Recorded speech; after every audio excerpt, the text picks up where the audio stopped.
It's 6th canto, 2nd chapter, 17th verse. Taistani aghani puyante tapodan vrata adivi na dharmajam tad dhridayam tad 𝗙𝗲𝗪𝗪𝗀𝗪𝗔. Translation purport by Srila Prabhupada. All the Burman neutralize the reactions of sinful life through austerity, charity, vows and other such methods. These pious activities cannot uproot the material desires in one's heart. However, one serves the lotus feet of personality of Godhead, he is immediately freed from all such contaminations. Purport. As stated in Srimad Bhagavatam 11.2.42, Bhakti Vikasa 𝗪𝗪𝗀𝗪𝗀𝗪𝗀, devotional service is so powerful that one who performs devotional service is immediately freed from all sinful desires. All desires within this material world are sinful because material desire means sense gratification, which always involves action that is more or less sinful. Pure bhakti, however, is anabhashita shunyam. In other words, it is free from material desires, which results from karma and jnana. One is situated in devotional service no longer has material desires and therefore is beyond sinful life. Material desires should be completely stopped. Otherwise, although one's austerities, penance, charity may free one from sin for a time being, one's desire will reappear because his heart is impure, thus he will act sinfully and suffer. Taistani aghani puyante. Aghani means sinful activities, puyante means vanquished. Tapadan vratadivi na adharmajam tad dhridayan tad hridayam tad 𝗙𝗲𝗪𝗪𝗀𝗪𝗀𝗪. Okay, that's how it goes. So this is yeah, I think it's done. So this is the verse. I think this Ajamil discussion is going on, and this verse is important because this verse is glorifying devotional service in comparison to other processes like austerity, charity, vows and other pious activities. The idea is devotional service can destroy not only sins but also sinful desires. That's the idea here. So any other process like jnana, karma, yoga, it can destroy sinful reactions, and because when sinful reactions are destroyed, then mind becomes peaceful. You experience peace. So that is why yogis and jnanis, they keep on continuing their process. As the sins go down, they experience peace and some kind of happiness also because of that peace, some kind of relief from all the distractions of mind. So they continue their process, but because the sinful desires are still there in subtle level, that is why most of them fall down again. And that's what Brahmaji says in that famous verse. What's that? Anadrita yushmadanangraya aruya krichena parampadam tata patanti adho anadrita yushmadanangraya. So by very difficult process, I mean to say Dhyana Yoga, Jnana Yoga, a very difficult process. We can't even imagine to follow it. To follow Jnana Yoga, you need at least 4 qualifications according to Shankara. You need to follow Jnana process, you need Vairagya, renunciation, and you need what's that? Shat Sampatti, good qualities, good Brahmanical qualities, Mumukshatva, intense desire to attain liberation, and knowledge. So this technically is called as Chatu Sampatti. Shankaracharya said, if you want to attain God, you need these 4 pre-qualifications. Who has knowledge, who has renunciation, who has intense desire to attain liberation, all good qualities. That's impractical. So process of jnana, although few people walk on it, Dhyana Yoga is more difficult than Jnana Yoga. There is all chakras and kundalini, and you have to go and leave everything and go somewhere. So that's impractical and difficult, but at the same time they are risky also. Because why? Because Bhaktivinoda Thakur has written a book, Prem Pradeep, and he writes in that book that these processes are not only dangerous but they are risky. dangerous because, dangerous for something. These processes are not only difficult but dangerous. So these are difficult, first of all, because to get knowledge you need to know Sanskrit, to do Dhyana Yoga your body should be perfect and blah blah blah. But they are also dangerous because on this process you get a lot of Dhyana Yoga, you get a lot of powers, Siddhiya, and it's very easy to become distracted by all these powers. And Jnana Yoga is dangerous because then you start feeling that you are scholarly. You can't avoid it after having so much knowledge. So they are quite risky. Bhaktivinoda Thakur makes one more point. It's an interesting point in Prem Pradeep. He says Dhyana Yoga is very dangerous process because if you practice Dhyana Yoga you will become healthy. That's quite an interesting point, isn't it? All these Ramdev Baba, Patanjali, you see, you do all these asanas and you become healthy. So Bhaktivinoda Thakur says it's a risk because if you become healthy, then you will not feel the need of surrendering to Krishna. You will not. You have perfect health. So why do I need Krishna? So he picks up that point. And also he makes another point. These processes are very dangerous because you will experience intense peace. So if your mind is peaceful, if your mind is healthy, body is healthy, then who requires Krishna? You don't require him. And that is why demigods, they find it difficult, very difficult to surrender to Krishna because they don't get diseased. In heavenly planet, they don't get disease. So, and practically their mind is free of, their heavenly planets is practically it's free of anxieties, there's a lot of enjoyment. So they don't feel the need to surrender to Krishna. That is why disease and old age, it's mercy of Krishna. Although fools see, not fools, I mean to say, neophytes and fools, they might see disease and old age as an obstacle, but wise people, they see disease and old age as mercy. Because as you become old, you become dependent, you become, you lose your intellectual and physical capabilities, and then you feel, oh, I should do some devotion. And people say, जब बूढ़े हो जाओगे तब भक्ति करना नहीं. It's natural. It's like that. So according to a Paramahams, according to advanced devotees, everything is mercy.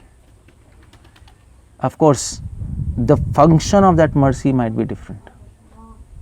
The function of seeing birth and death and disease and old age, if you see it in proper context, it is helping you to surrender to Krishna. That's one thing. Even lust, it's mercy of Krishna. You might say, come on, that's crazy, but that's not crazy. It depends in what level of devotion you are. Lust is an obstacle which is put by Krishna himself to help us surrender to him, because if there is no obstacle, then we will not surrender to him, isn't it? External, internal obstacles. If our mind is, you see, it often happens with us. If we are okay, we are in good condition, then our chanting is not so good. But when there are problems in life, then we chant with a lot of prayers and a lot of emotions, isn't it? It's like that.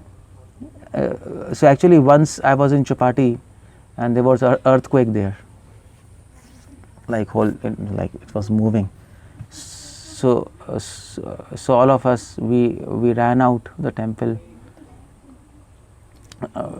So the devotees were there. They ran out and then they were shouting Krishna, Krishna, and then so then I think Radha Maharaj, he came and he said, well, it's good if we would have if earthquake would have continued, because everybody was shouting for Krishna with their heart, isn't it? Otherwise it's just some kind of voice, kirtans like that, something. So that's the idea. So that is why problems are our guests. Remember that, remember this line. Don't see problems as your enemies. They are your guest. Invite them, stay with them, and they will teach you many things before they go by themselves.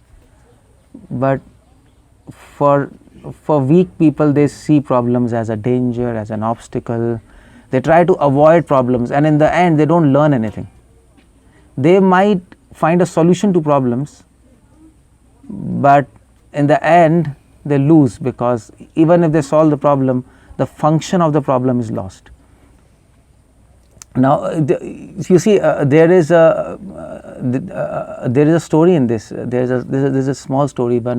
So God asked one person to push a stone, and he was pushing the stone like year after year, 5 years, 10 years, 20 years, and it was a big stone, and he couldn't move it.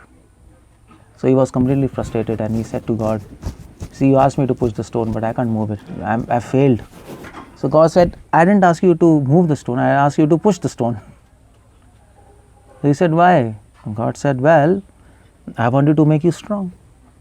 You see, you have been pushing the stone since 20 years, and now your muscles are strong, your stamina is more, and you are more resistant to heat and cold, because you are pushing in heat, cold, summer. You are more strong than before. That's what I wanted. I didn't want that you should put the stone." Now that's the whole point. If you imagine stone as a problem, nobody is asking you to solve the problem. What Krishna is asking, stay with it. Stay with it. That's all.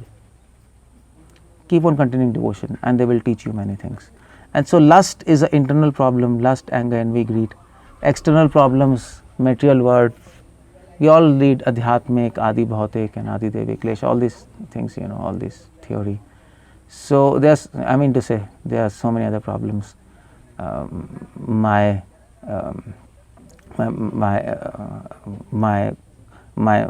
clothes are lost, my vessels are lost, my gas is not there. It's like small petty problems are all there. So there are so many problems, and that is why Vyasadeva said Kali Yuga is the best age. He said, of all ages, Kali Yuga is the best. And rishis were so, all the rishis, they said, Vyasadeva, you have got mad, what's this? Kaler dosho nidhe rajan. There are so many faults, but eko astiyo eko mahan guna. One great benediction is there, you chant holy names. That is one thing. Kali Yuga is the best age, because in Kali Yuga, simply by chanting holy names, you get benefit. But there is another view to understand. Kali Yuga is the best age because there are so many problems. That's the best age. Children who are pampered by their parents, they become spoiled. And those children who are whose parents don't pamper them, don't help them, and they say you have to work hard yourself, earn yourself, they become successful in this life. This is what Krishna does, and that is the beauty of devotional service, by the way. That's what it is said in this verse. These activities cannot uproot material desires in one's hearts. Why? Because austerity, charity, vows and other pious activities, why they cannot uproot material desires? Why devotion can uproot? What's the so secret in devotional life? The point is, in devotional life, there are two things. One is power of holy name. Of course, that's one thing. And so we have to discuss how holy name is working on our heart and destroying desires. But the another thing in devotional life is actually guidance of Krishna. That's very important. And there are so many things in scriptures. What to learn, what not to learn. Srila Prabhupada said in one of his interview, one reporter or somebody was asking, Prabhupada was saying that there are so many things in scriptures, Vedanta Sutra, Vedas, and this and that and that. Prabhupada said, we don't need to know anything. We only need to know what Krishna is telling us. That's all. Finish. So devotional life is so beneficial that we have Krishna. We don't need to focus on what other rishis are saying, other Vedic scriptures are saying. Krishna says that's perfect. That faith we have. And Krishna's principles are beautiful. Krishna says, okay, no problem. Krishna says, in devotional life, Krishna says, be tolerant, There are so many good qualities, humbleness, tolerance, and all these qualities help us to focus on devotion and coexist with this material life. So not only coexist, but devotion will make you so intelligent that you will learn from those things which others try to avoid. That's the beauty of devotion, and that is what Hari Bhakti Vilas, there is a verse, beautiful verse, Prabhupada used to say, Prabhupada used to quote, and that verse is so mat kritam papam punyam. How is that verse? Mat kritam papam. Anything, any sinful thing which is done for me, that becomes pious thing. And any pious activity which is not done for me, that is sinful. That's a beautiful verse, by the way. So what in the end Krishna is saying, that anything which is done for Krishna, anything which is connected to Krishna, whether negative or positive, it will give you wisdom. It will give you wisdom. Anything which is disconnected from Krishna, it will not give you wisdom, because that's illusion. Rite artham et pratiyete na pratiyete cha atmani tad vidadatmano mayam yatha vaso tatatama. Maya is to see things disconnected from God and at the same time consider them valuable. That's Maya. So any other process will not actually help you to advance, because no other process trains you how to see everything in connection with God. No other process does. That's the crux of Krishna consciousness. Austerity, vows and all these things, they can keep on going, but they will not train you. Devotion life, it begins with this training. Everything is connected to God. That's Sambandh Gyan. That is where we begin. Which is this verse? I just lost it. 6:2. Just a minute. Yeah. So that's devotional life. So that is why by following devotion, your material desires get dissolved. That's the reason, because material desires are produced by Maya. Maya means to see everything disconnected with God. Any other process, it doesn't give you knowledge of Sambandh Gyan technically. We begin with Sambandh Gyan. And if everything is connected to God, then even your problems are connected with God. Even your lust is connected with God. Even your enviousness is connected with God. And that's the point there which I was just trying to explain in this past few minutes. But the technique is to learn how they are connected to God. That is called the process. Sambandh Gyan is to know everything is connected to God. Process is how they are connected. Everything is connected to God in their own way. Just like just like you are there as an individual, your whole family is connected to you, but every person is connected to you in a different way. Your son is connected to you in a parental relationship. Your husband or wife in a husband-wife relationship. Your mother, father. You see, every person is connected to you in a different way. So everything is connected to Krishna, but everything is connected to Krishna in a different way. That is a process. Our process to understand how things are connected to Krishna. That's our process. And to learn how things are connected to Krishna, to learn that, there is Shravanam Kirtanam. You see the point there. We are hearing, we are chanting. By hearing, we know how things are connected, and by chanting, we can remember that. Chanting gives you the power to remember, otherwise you will forget. You will see some beautiful thing and you will forget everything. So Shravanam Kirtanam helps us to remember actually these two things. Everything is connected to Krishna and how they are connected. And then our material desires dissolve. Material desires will not dissolve just like that. If you simply finish your 16 rounds and just read something daily as a ritual, then nothing is going to happen. You can keep on doing your whole life. Bhau janma jadi kare shravana kirtan, tabu to na paye Krishna pade premadhan. This Mahaprabhu says, if you chant for millions of births, still you will not attain Krishna Prem. Why? One of the answer to this question in this verse is because we are doing offenses. But the basis of all offenses is to not understand what you are doing and simply keep on doing. That's the basis of all offenses. So we have to be careful what we are doing. So although that is why you see practically devotees are chanting holy names. All devotees are chanting holy names. I mean to say, many are not even chanting, finishing their rounds. But those who are finishing their rounds, they are reading Bhagavatam, trying to do whatever they can. But still, after many years, they find their material desires are same as it is. Sometimes even more. So why this is happening? Their heart is not getting purified. Why? Because they're confusing the process with a technique. Chanting and hearing we are doing chanting and hearing as a technique. We are not doing, Hare Krishna, somebody is unmuted.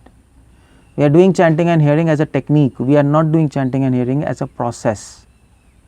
And the difference is, if you are doing chanting and hearing as a technique, then you will try to finish your rounds and finish your reading, daily reading, that's all. But if you are following chanting and hearing as a process, then you will chant and hear and try to understand why we are chanting and why we are hearing. What do we want from this? So what do we want from this?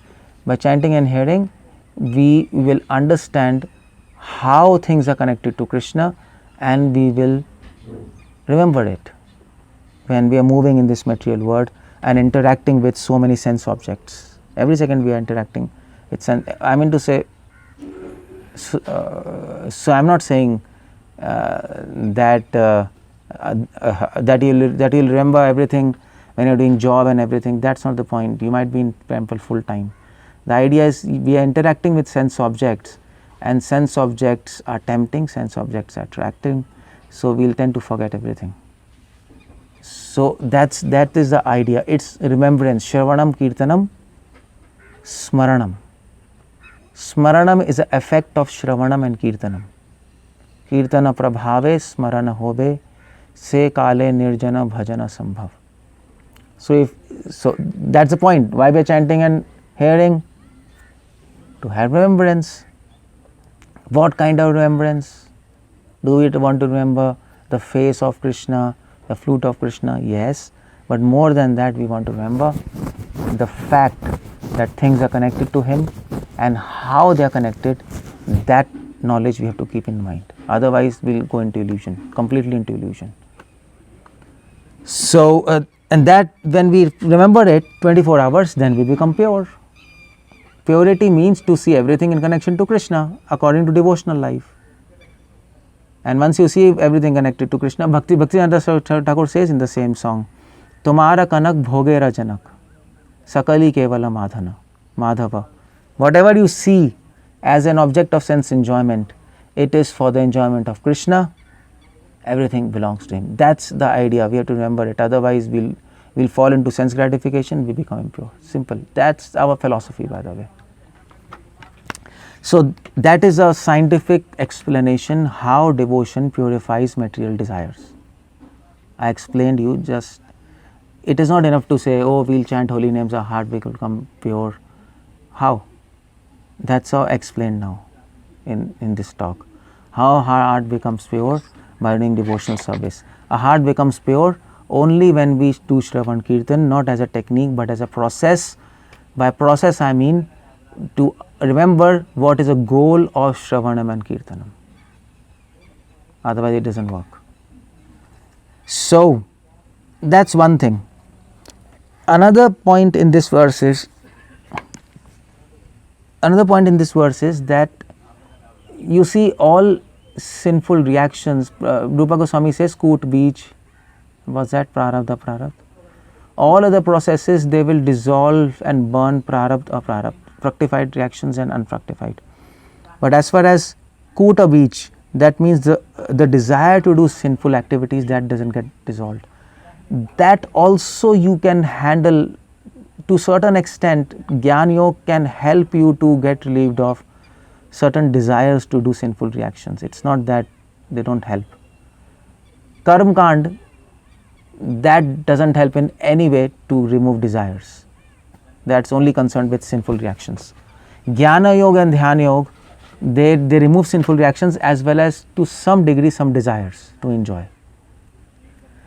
But Bhakti Yoga completely vanquishes desire, and not only desires, not only 𝗬𝗲𝗪𝗔, but beyond 𝗬𝗲𝗪𝗔, avidya.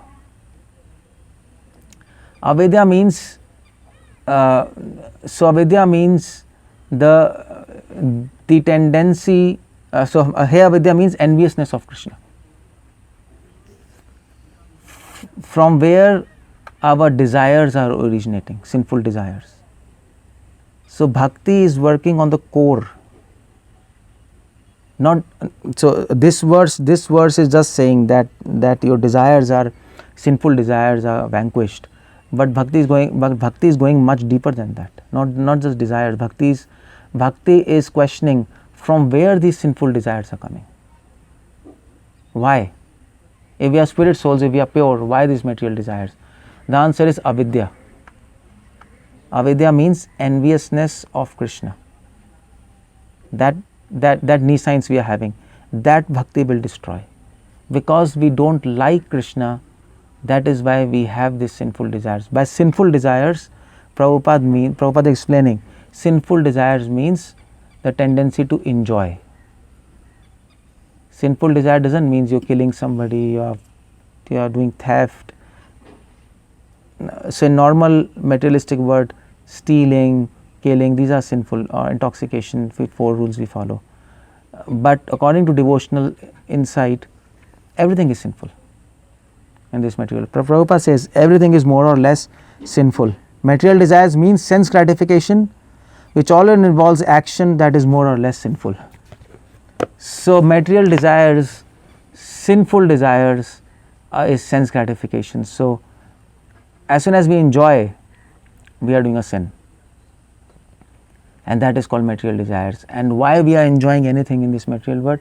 Because we don't like Krishna. That's all.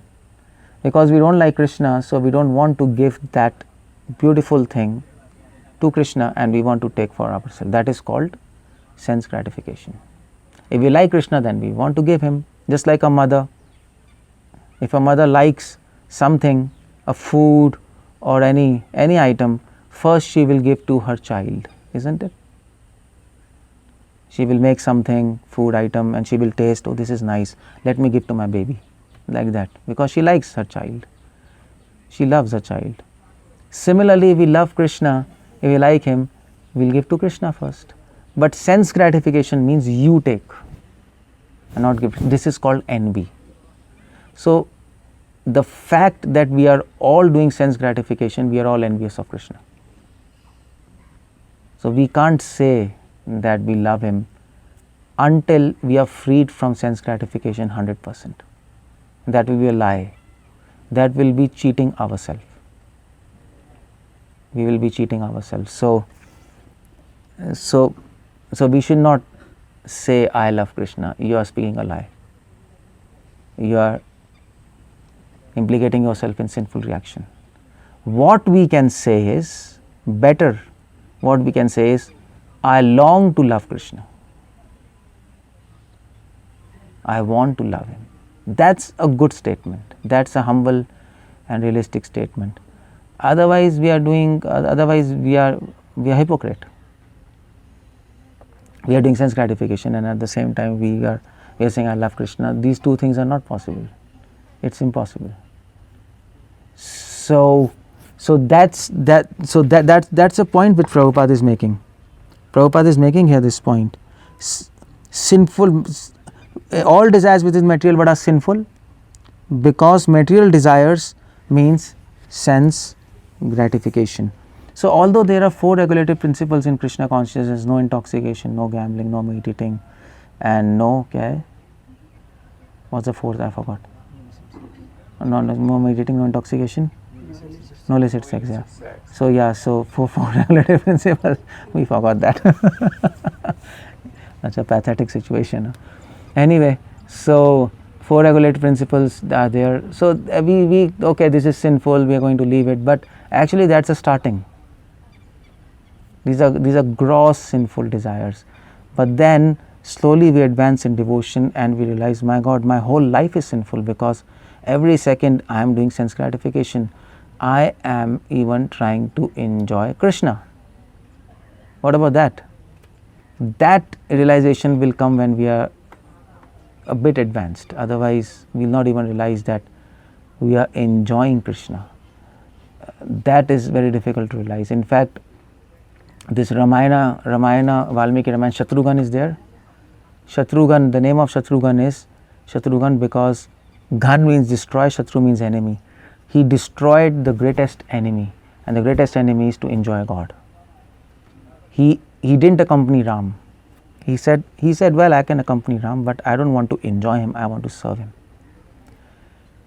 So we might not realize we are enjoying Krishna, but we might be enjoying him. So this material sense gratification is sinful, and even if we are devotee, most of the time we are leading a sinful life. And the proof of that, you might say, Keshav Prabhu, you are stupid and mad by what you are saying.